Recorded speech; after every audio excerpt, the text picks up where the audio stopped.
Hello students, നമ്മൾ നോക്കുന്നത് decision making under risk ആണ്.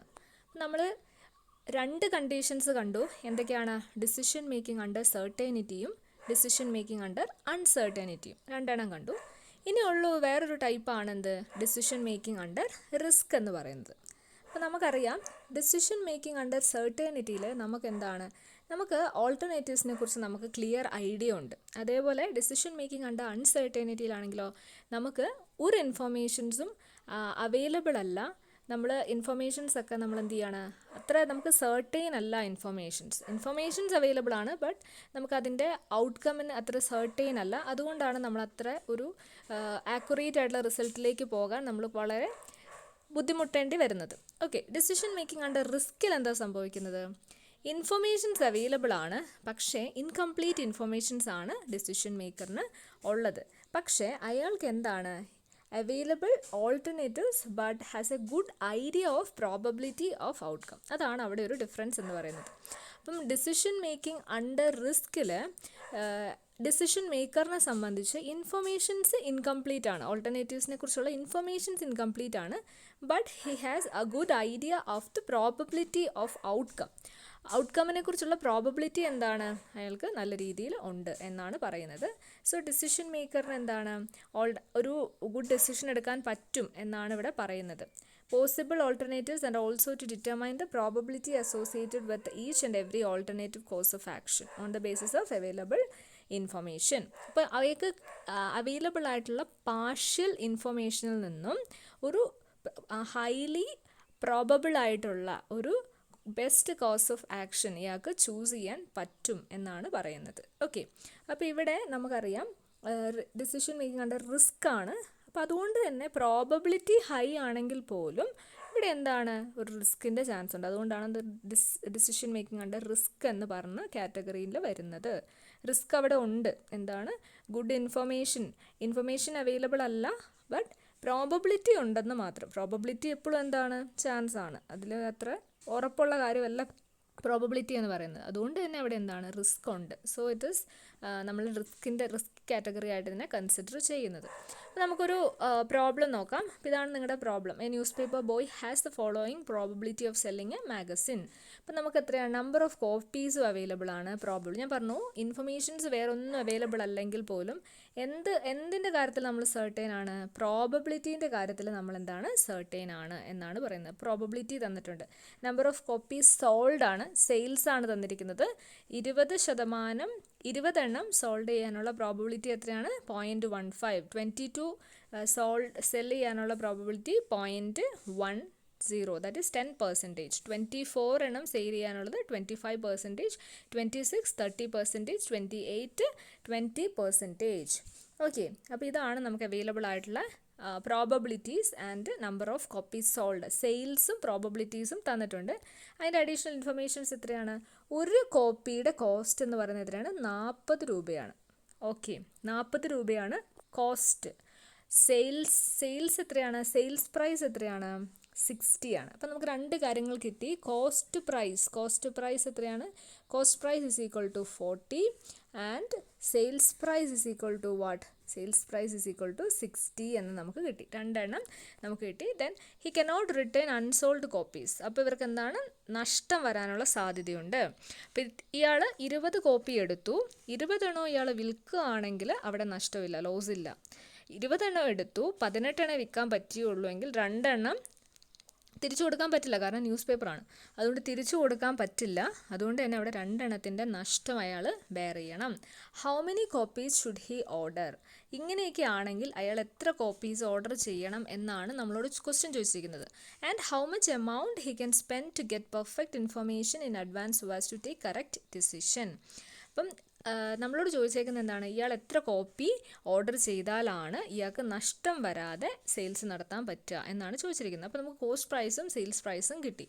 ഓക്കെ, അപ്പോൾ ഇവിടെ പ്രോഫിറ്റ് എത്രയാണ്? പ്രോഫിറ്റ് എന്ന് പറയുന്നത് എന്താണ്? നമുക്കറിയാം, sales price SP minus CP ആണെന്ത്? Sales price minus cost price ആണെന്ത്?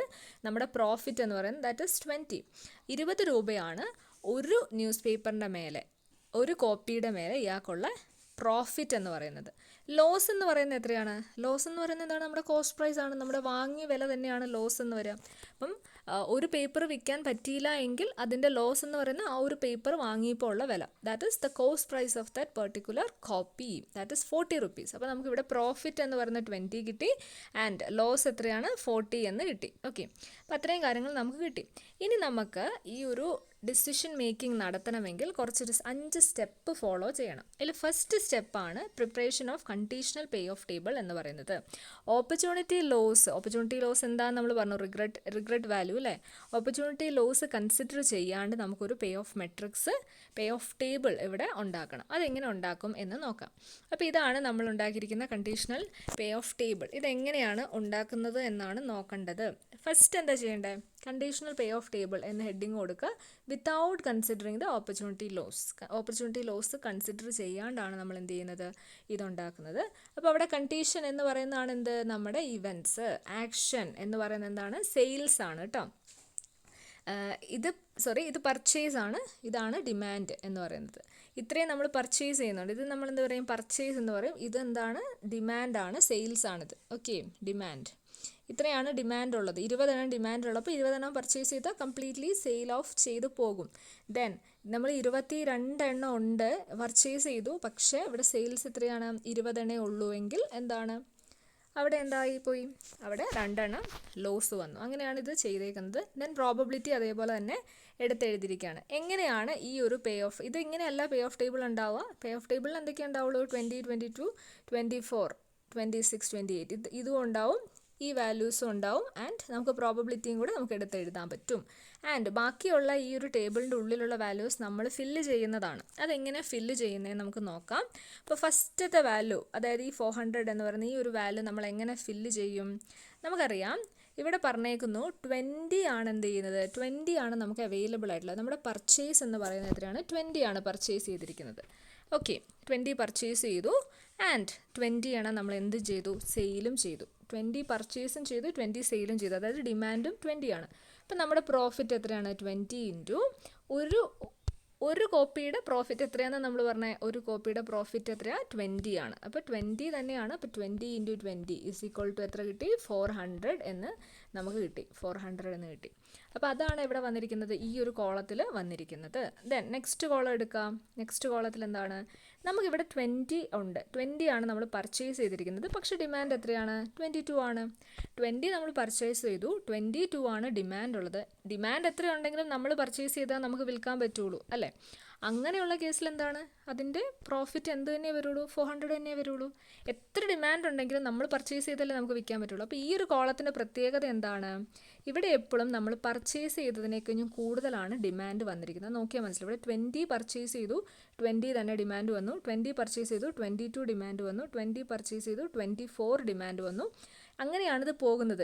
At last 28 demand വന്നപ്പോഴും 20 തന്നെ നമ്മുടെ കയ്യിലുള്ളൂ. സോ നമ്മുടെ മാക്സിമം പ്രോഫിറ്റ് എത്രയേ വരുള്ളൂ, 400 തന്നെ വരുള്ളൂ. അതിന് മുകളിലേക്ക് പോകില്ല. കാരണം നമ്മുടെ കയ്യിൽ ഡിമാൻഡിനനുസരിച്ചുള്ള പ്രോഡക്റ്റ് നമ്മുടെ കയ്യിലില്ല. സോ ഈ ഒരു കോളം മുഴുവൻ 400 നമുക്ക് കിട്ടി. ദെൻ നെക്സ്റ്റ് കോളം എടുക്കാം. നമ്മൾ 22 എണ്ണം പർച്ചേസ് ചെയ്തു, പക്ഷേ നമുക്ക് ആവശ്യം എത്രയേ ഉള്ളൂ, 20 ഉള്ളൂ. 20 ആണ് ഡിമാൻഡ്. അപ്പോൾ നമ്മൾ എന്താ ചെയ്യേണ്ടത്, 22 എണ്ണം പർച്ചേസ് ചെയ്തു എന്ന് പറയുമ്പോൾ തന്നെ നമുക്ക് നോക്കാം. നമ്മൾ എത്രയാണ്, 22 എണ്ണം, ഇവിടെ പറഞ്ഞാൽ 22 എണ്ണം നമ്മൾ പർച്ചേസ് ചെയ്തു, 20 നമുക്ക് ഡിമാൻഡ് ഉള്ളൂ. അപ്പോൾ നമ്മുടെ പ്രോഫിറ്റ് എത്രയാണ്, പ്രോഫിറ്റ് എന്ന് പറയുന്നത് നമുക്ക് വിറ്റതിൻ്റെ വില മാത്രമേ നമുക്ക് പ്രോഫിറ്റ് ആയിട്ട് കിട്ടുന്നുള്ളൂ അല്ലേ. അപ്പോൾ അവിടെ ഡിമാൻഡ് എത്രയാണ്, നമുക്കറിയാം 20 ആണ് ഡിമാൻഡ് എന്ന് പറയുന്നത് 20 തന്നെയാണ്, അതിൽ മാറ്റമില്ല. ഇപ്പോൾ 20 ഇൻറ്റു 20 ആയിരുന്നു നമ്മുടെ പ്രോഫിറ്റ് എന്ന് പറയുന്നത്. ഒരു കോപ്പിയുടെ വിലയാണ് 20 എന്ന് പറയുന്നത്. 20 ആണ് നമുക്ക് വിൽക്കാൻ പറ്റുന്നുള്ളൂ. അപ്പോൾ അവിടെ നമ്മുടെ പ്രോഫിറ്റ് എന്ന് പറയുന്നത് 400 തന്നെ, അതിൽ മാറ്റമില്ല. 400 തന്നെയാണ് പ്രോഫിറ്റ്. പക്ഷേ അവിടെ എന്ത് സംഭവിച്ചു, ഇവിടെ നമ്മളൊരു എക്സ്ട്രാ 2 കോപ്പിയും കൂടെ വാങ്ങിയിട്ടുണ്ടായിരുന്നു, പക്ഷേ അതിന് ഡിമാൻഡ് ഇല്ല. അതിന് ഡിമാൻഡ് ഇല്ലാത്തത് കൊണ്ട് തന്നെ ആ 2 കോപ്പി നമുക്ക് നഷ്ടമാണ് ശരിക്കും അല്ലേ. ഇവിടെ 22 പർച്ചേസ് ചെയ്തു, 20 ആണ് വിറ്റ് പോയുള്ളൂ, ബാക്കി 2 എന്ന് പറയുന്നത് അവിടെ ലോസാണ്. അപ്പോൾ ഈ വിറ്റ് പോയ 20യുടെ പ്രോഫിറ്റ് നമ്മൾ കണ്ടുപിടിച്ചു 400 ആൻഡ് ദിസ് 2 ആർ റിമൈനിങ്. ആ 2 എന്ന് പറയുന്ന ലോസ്, ഒന്നിൻ്റെ ലോസ് എത്രയാണെന്ന് പറഞ്ഞേ, ഒരു കോപ്പി നമ്മൾ വിൽക്കാണ്ടിരിക്കുമ്പോൾ നമുക്ക് സംഭവിക്കുന്ന ലോസ് ആണ് എത്ര 40 എന്ന് പറയുന്നത്. അതെങ്ങനെയാണ്? കോസ്റ്റ് പ്രൈസ് ആണ്, വാങ്ങിയതിൻ്റെ വില. അപ്പോൾ 2 എണ്ണം നമ്മൾ വിൽക്കാണ്ടിരിക്കുമ്പോൾ നമുക്ക് എത്ര രൂപ നഷ്ടം വന്നു? 80 രൂപ. 2 എണ്ണത്തിൻ്റെ വില 80 രൂപ ഇവിടെ നഷ്ടം വന്നു. അപ്പോൾ നമ്മൾ ആ നഷ്ടം എന്ത് ചെയ്യണം? ലോസ്. ഇത് പ്രോഫിറ്റ് ആണ്. അപ്പോൾ ലോസ് എന്ന് പറയുന്നത് എത്രയാണ്? 2 ഇൻറ്റു 40 ആണ്. ദാറ്റ് ഈസ് 80 ആണത്. ഓക്കെ, അപ്പോൾ ആ 80 എന്തിൽ നിന്ന് നമ്മൾ കുറയ്ക്കണം? ഈ പ്രോഫിറ്റിൽ നിന്നും നമ്മൾ 80 നമ്മൾ ആ ലോസ് കുറയ്ക്കണം. അപ്പോൾ എത്ര നമുക്ക് കിട്ടി? 320 എന്ന് നമുക്ക് കിട്ടി. അപ്പോൾ ആ 320 ആണ് ഇവിടെ വന്നിരിക്കുന്നത്, ഇവിടെ വന്നിരിക്കുന്നത്. അങ്ങനെയാണ് ഈ ഒരു പേ ഓഫ് ടേബിൾ നമ്മൾ കണ്ടുപിടിക്കുന്നത്. ദെൻ നെക്സ്റ്റ് വൺ നോക്കുക. 22 ആണ് നമ്മൾ പർച്ചേസ് ചെയ്തു. 320 എങ്ങനെ കിട്ടിയെന്ന് മനസ്സിലായെന്ന് വിചാരിക്കുന്നു. കാരണം നമുക്ക് കിട്ടിയ പ്രോഫിറ്റിൽ നിന്നും നമ്മൾ ആ വന്ന ലോസ് ആണ് നമ്മൾ എന്ത് ചെയ്യുന്നത്? ഡിഡക്റ്റ് ചെയ്യുന്നത്. ദെൻ നെക്സ്റ്റ് വൺ നോക്കുക. 22 ആണ് നമ്മൾ പർച്ചേസ് ചെയ്തു. 22 തന്നെയാണ് ഡിമാൻഡും. അപ്പോൾ എന്താണ്? ഡിമാൻഡ് ഉള്ളതനുസരിച്ച് തന്നെ സെയിൽ നടന്നു. പർച്ചേസ് ചെയ്ത് അത്രയും തന്നെ ഡിമാൻഡ് ഉണ്ടായിരുന്നു, അത്രയും പോയി. അപ്പോൾ നമുക്ക് എത്രയാണ്? നമുക്കറിയാം 22 ഇൻറ്റു 20 ചെയ്താൽ നമുക്ക് എന്ത് കിട്ടും? നമ്മുടെ വാല്യൂ കിട്ടും. ദാറ്റ് ഈസ് 440 കിട്ടി. പിന്നെ അങ്ങോട്ട് എന്താണ്? പ്രശ്നമില്ല. കാരണം നമ്മുടെ പർച്ചേസ് 22 ആണ്, അതിനേക്കഴിഞ്ഞും കൂടുതലാണ് ഡിമാൻഡ് വന്നിരിക്കുന്നത്. 22 പർച്ചേസ് ചെയ്തു, 24 ആവശ്യമുണ്ട്, പക്ഷേ നമുക്ക് 22 കൊടുക്കാൻ പറ്റില്ല, പർച്ചേസ് ചെയ്തേ കൊടുക്കാൻ പറ്റുള്ളൂ. സോ 440. ദെൻ ഫോർത്ത് വണ്ണോ 26 ആണ് ആവശ്യമുണ്ട്, 22 പർച്ചേസ് ചെയ്തിട്ട് 440 ആൻഡ് 440. അങ്ങോട്ട് താഴോട്ട് പിന്നെ പ്രശ്നമില്ല, ഡിമാൻഡാണ് കൂടുതൽ. സോ നമ്മുടെ പ്രോഫിറ്റിനെ അത് ബാധിക്കുന്നില്ല. ദെൻ നെക്സ്റ്റ് വൺ എടുക്കുക, 24. അപ്പം നമ്മൾ 24 എണ്ണം പർച്ചേസ് ചെയ്തിട്ടുണ്ട്, പക്ഷേ നമുക്ക് എത്ര ആവശ്യമുള്ളൂ? 20 ആവശ്യമുള്ളൂ. അപ്പോൾ 24 എണ്ണം നമ്മൾ പർച്ചേസ് ചെയ്തെങ്കിൽ പോലും നമുക്ക് ഡിമാൻഡ് 20 ഉള്ളൂ. അപ്പോൾ നമ്മുടെ പ്രോഫിറ്റ് എത്ര തന്നെയാണ്? 400 തന്നെ വരിക. 20 into 20 profit per copy is 20. So 20 എണ്ണം വിറ്റിട്ടുണ്ടെങ്കിൽ 20 ഇൻറ്റു 20 400 രൂപയാണ് നമ്മുടെ പ്രോഫിറ്റ് എന്ന് പറയുന്നത്. ആൻഡ് നമ്മുടെ ലോസ് എത്രയാണ്? 4 എണ്ണം ഇവിടെ നഷ്ടം വരികയാണ്. 4 എണ്ണം നഷ്ടം വരികയാണ്. അപ്പം 4 ഇൻറ്റു 4 എത്രയാണ്? ഇപ്പോൾ പ്രോഫിറ്റ് എത്ര തന്നെയാണ്? 400 തന്നെയാണ് പ്രോഫിറ്റ്. ദെൻ നഷ്ടം വരുന്നത് എത്രയാണ്? നമുക്ക് 4 എണ്ണം നഷ്ടം വരുന്നുണ്ട്. അപ്പോൾ ഒരെണ്ണത്തിൻ്റെ നഷ്ടവില എത്രയായിരുന്നു? കോസ്റ്റ് പ്രൈസ് 40 ആണ്. സോ 40 ഇൻറ്റു 40 160 ആണ് നമുക്കിവിടെ നഷ്ടം വരുന്നത്, ലോസ്. അപ്പം 160 നഷ്ടം വരിക എന്ന് പറയുമ്പോൾ തന്നെ എത്ര രൂപയായി? നമ്മുടെ പ്രോഫിറ്റ് ചുരുങ്ങി. 400 നമുക്ക് കിട്ടിയ ആ പ്രോഫിറ്റിൽ നിന്നും നമ്മുടെ ഈ ലോസ് നമ്മൾ എന്ത് ചെയ്യണം? കുറയ്ക്കണം. ഓക്കെ, അപ്പോൾ അത് കുറച്ച് കഴിഞ്ഞിട്ട് ബാക്കിയുള്ളതാണ് നമ്മുടെ പ്രോഫിറ്റ് എന്ന് പറയുന്നത്. ഓക്കെ, അപ്പോൾ 240 ആയിപ്പോയി നമ്മുടെ പ്രോഫിറ്റ് എന്ന് പറയുന്നത്. 240 ആയിപ്പോയി പ്രോഫിറ്റ്. അത് അങ്ങനെയാണ് ഇവിടെ 240 കിട്ടുന്നത്. ദെൻ അടുത്ത് നോക്കുക, 360 എങ്ങനെ കിട്ടും? ഇവിടെ 24 എണ്ണം നമ്മൾ പർച്ചേസ് ചെയ്തു, 22 എണ്ണേ ഡിമാൻഡുള്ളൂ. അപ്പോൾ എന്താണ്? 22 ഇൻറ്റു 20 ചെയ്യുമ്പോൾ നമുക്ക് പ്രോഫിറ്റ് കിട്ടും. ദെൻ അതിൽ നിന്ന് നമുക്ക് ഈ ബാക്കി വന്ന 2 എണ്ണത്തിൻ്റെ ലോസ് കുറയ്ക്കുക. അപ്പോൾ നമുക്ക് എത്ര കിട്ടും? 320 കിട്ടും. ദെൻ ഇവിടെ നോക്കുക, 24 ആയപ്പോൾ എന്താ കേസ് മാറി. 24 നമ്മൾ പർച്ചേസ് ചെയ്തു, 24 നമ്മൾ സെയിലും ചെയ്തു. അപ്പോൾ എന്താണ്? ആ ഒരു 24 ഇൻറ്റു 20 ആണ് ചെയ്യേണ്ടത്. എപ്പോഴും നമ്മൾ പ്രോഫിറ്റ് കണ്ടുപിടിക്കാൻ ഈ ഒരു ഡിമാൻഡ് കിട്ടിയ ആ വാല്യൂ ഇല്ലേ, demand value into profit per കോപ്പിയാണ് ചെയ്യേണ്ടത്. അതിൽ നിന്നും കോസ്റ്റ് പ്രൈസ് എത്രയാണോ നോക്കുക, ഇവിടെ ബാക്കി വന്നേക്കുന്ന യൂണിറ്റ് എത്ര എണ്ണം ബാക്കി വന്നു, വിൽക്കാതെ ബാക്കി നിൽക്കുന്നു എന്ന് നോക്കുക, അതേ into cost price, that is loss. അതാണ് മൈനസ് ചെയ്യേണ്ടത്, ഡിഡക്റ്റ് ചെയ്യേണ്ടത്. സോ ഇങ്ങോട്ട് പിന്നെ പ്രശ്നമില്ല, 480 തന്നെയാണ്. പിന്നെ 26 എടുത്തപ്പോൾ എങ്ങനെയാണ്? നമുക്ക് ഡിമാൻഡ് എത്രയോ 20 ഉള്ളൂ. ഇപ്പോൾ 20 ഇൻറ്റു 20 400 ആണ് നമ്മുടെ പ്രോഫിറ്റ്. അതിൽ നിന്നും നമുക്ക് 6 എണ്ണം നമുക്ക് ലോസ് ഉണ്ട്. അപ്പോൾ 6 ഇൻറ്റു 40 240, 400ൽ നിന്നും 240 കുറയ്ക്കുമ്പോൾ നമുക്ക് 160 കിട്ടും. ദെൻ അതേപോലെയാണ് ഈ ഒരു മെട്രിക്സ് ഫുള്ള് നമ്മൾ ചെയ്തിരിക്കുന്നത്. ഓക്കെ, അങ്ങനെ നമ്മളിത് ഫില്ല് ചെയ്ത് കഴിഞ്ഞ് കഴിയുമ്പോൾ നമുക്ക് conditional pay of table without considering opportunity loss കിട്ടും. അതാണ് ഫസ്റ്റ് സ്റ്റേജിൽ ചെയ്യേണ്ടത്. ഓക്കെ, ഇനി അടുത്തത് എന്താ ചെയ്യേണ്ടത്? അടുത്ത സ്റ്റെപ്പ് എന്ന് പറയുന്നത് preparation of expected pay of table and calculation of EMV, that is expected monetary value. EMV calculate ചെയ്യുക എന്നുള്ളതാണ് second step. EMV expected monetary value. അതിനൊന്നും ചെയ്യാനില്ല. നമുക്ക് ഈ കിട്ടിയിരിക്കുന്ന ഈ മെട്രിക്സ് ഉണ്ടല്ലോ, ഈ മെട്രിക്സിൻ്റെ ഉള്ളിൽ ഉള്ള ഓരോ വാല്യൂസും ഉണ്ട്. അതായത് 400 ഇങ്ങനെ പറഞ്ഞു തുടങ്ങുന്ന ഇതിൻ്റെ ഉള്ളിൽ വരുന്ന ഓരോ സെല്ലിലുമുള്ള വാല്യൂസിനെ നമ്മൾ എന്ത് ചെയ്യുക? നമ്മുടെ പ്രോബബിലിറ്റിയുമായിട്ട് ജസ്റ്റ് മൾട്ടിപ്ലൈ ചെയ്തിട്ട് അതിൻ്റെ ഉള്ളിൽ തന്നെ എഴുതുക. അപ്പോൾ ഫസ്റ്റത്തെ സെല്ലിൻ്റെ ഉള്ളിൽ എന്ത് ചെയ്യും? നമ്മൾ ഈ 400 ഇൻറ്റു 0.15 എന്ന് എഴുതിയിട്ട് ആ പ്രോബബിലിറ്റി കൊണ്ട് മൾട്ടിപ്ലൈ ചെയ്തിട്ട് ആ സെല്ലിൻ്റെ ഉള്ളിൽ തന്നെ എഴുതുകയാണ് ചെയ്യുന്നത്. അതാണ് ഇവിടെ ചെയ്തിരിക്കുന്നത്. ഓക്കെ, അപ്പോൾ 60 എങ്ങനെ കിട്ടിയത്? നമ്മുടെ 400 ഇൻറ്റു 0.15 ചെയ്തപ്പോൾ 60 കിട്ടി. എല്ലാ വാല്യൂസും അങ്ങനെ തന്നെ ചെയ്യണം. അപ്പം ഈ ഒരു 48 എങ്ങനെ കിട്ടി? 48-ലുണ്ടായിരുന്ന വാല്യൂ എത്രയായിരുന്നു? 320 ആണ്. ഈ 320 ഇൻറ്റു 0.15 ചെയ്തപ്പോൾ എത്ര കിട്ടി? 48 കിട്ടി. എല്ലാ വാല്യൂസും അങ്ങനെ മൾട്ടിപ്ലൈ ചെയ്തിട്ട് നമ്മൾ എഴുതുകയാണ് ചെയ്യുന്നത്. ആൻഡ് അതിൻ്റെ ടോട്ടൽ നമ്മൾ എന്ത് ചെയ്യുന്നു? EMV എക്സ്പെക്റ്റഡ് മോണിറ്ററി വാല്യൂ നമ്മൾ EMV കൂട്ടി എഴുതുകയാണ് ചെയ്യുന്നത്. ഈ ഓരോ വാല്യൂസും കൂട്ടിയിട്ട് നമ്മൾ അതിൻ്റെ ടോട്ടൽ ഇവിടെ എഴുതുകയാണ് ചെയ്യുന്നത്. ഓരോ വാല്യൂസും കൂട്ടി ഈ വാല്യൂസ് കിട്ടിയത് എങ്ങനെയാണെന്ന് മനസ്സിലായെന്ന് വിചാരിക്കുന്നു. ഓരോ സെല്ലിലുള്ള വാല്യൂസിന് നമ്മൾ എന്ത് ചെയ്യുന്നു? പ്രോബബിലിറ്റി ആയിട്ട് മൾട്ടിപ്ലൈ ചെയ്തിട്ട് ആ ഒരു സെല്ലിൽ തന്നെ എഴുതുകയാണ് ചെയ്യുന്നത്. അപ്പോൾ ഈ ഒരു 100 എന്ന് പറയുന്ന വാല്യൂ എങ്ങനെ കിട്ടുന്നത്? ആ 100-ലുണ്ടായിരുന്ന ആ വാല്യൂ എത്രയാണ് നമ്മൾ നോക്കുക. 100-ലുണ്ടായിരുന്ന എത്രയാണ്? 400 ആണ്. 400 ഇൻറ്റു 0.25 ചെയ്തപ്പോൾ നമുക്ക് എത്ര കിട്ടി? 100 കിട്ടി. അപ്പോൾ ഇതെല്ലാം കൂടെ കൂട്ടിയിട്ട് നമ്മൾ എന്ത് ചെയ്യുന്നു? താഴെ എഴുതുകയാണ്.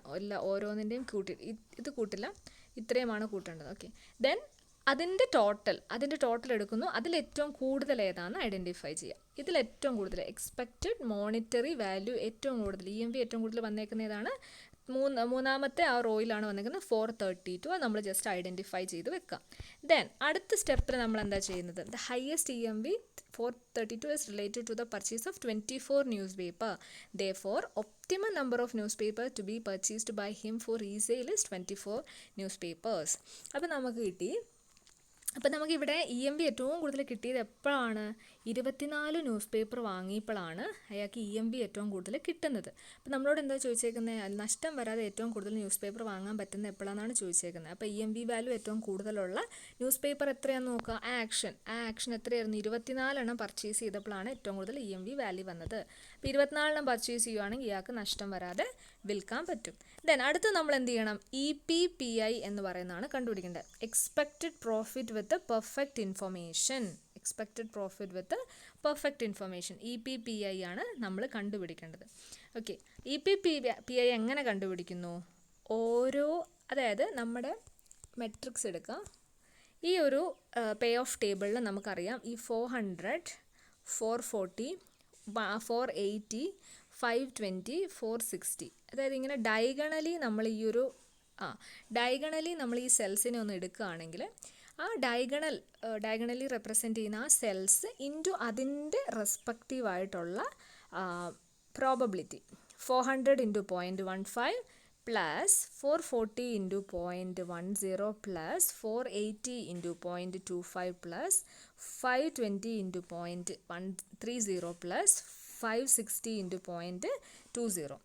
അത്രയും ചെയ്യുമ്പോഴാണ് നമുക്ക് എന്ത് കിട്ടുന്നത്? എക്സ്പെക്റ്റഡ് പ്രോഫിറ്റ് വിത്ത് പെർഫെക്റ്റ് ഇൻഫർമേഷൻ.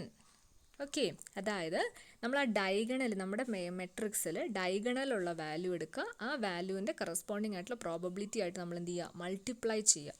അതിൻ്റെ സമ്മ് അതിൻ്റെ പ്രൊഡക്റ്റിൻ്റെ സമ്മാണ് എന്ത്? എക്സ്പെക്റ്റഡ് പ്രോഫിറ്റ് വിത്ത് പെർഫെക്റ്റ് ഇൻഫർമേഷൻ എന്ന് പറയുന്നത്. ഓക്കെ, അപ്പോൾ നമുക്കൊരു വാല്യൂ എത്ര കിട്ടി? 492 എന്ന് പറയുന്നൊരു വാല്യൂ കിട്ടി. ഇനിയാണ് നമുക്ക് കണ്ടുപിടിക്കേണ്ടത് expected value of perfect information, EVPI എന്ന് പറയുന്ന കാര്യം കണ്ടുപിടിക്കേണ്ടത്.